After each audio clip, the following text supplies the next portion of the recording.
नमस्कार, टी9 मराठीमध्ये आपल्या सगळ्यांचं स्वागत। मी निखिला। महत्त्वाच्या बातमीना बुलेटिनची सुरुवात। विजयानंतर सुप्रिया सुळेंचा दौंडमध्ये जंगी स्वागत करण्यात आलेलं आहे। लोकसभेमधल्या मोठ्या विजयानंतर आता सुप्रिया सुळे यांचं जंगी स्वागत करण्यात आलं। दौंडमध्ये आता सध्या सुप्रिया सुळे आहेत। आपल्या संपूर्ण मतदारसंघामध्ये त्या फिरतायत आणि नागरिकांचे, जनतेचे आभार मानतायत, कार्यकर्त्यांचे आभार मानतायत। तर मोठ्या विजयानंतर दौंडमध्ये सुप्रिया सुळे यांचं असं जंगी स्वागत करण्यात आलेलं आहे।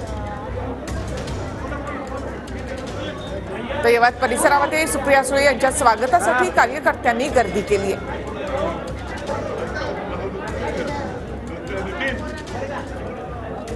लोकसभा निवडणुकांमध्ये बारामती मतदारसंघातून सुप्रिया सुळे मोठ्या मताधिक्याने विजयी झालेले आहेत। राष्ट्रवादीमधल्या फुटीनंतरची ही पहिली निवडणूक आणि त्यामध्ये सुप्रिया सुळे यांना 1 लाखाहून अधिक मतांचं मताधिक्य मिळालेलं आहे।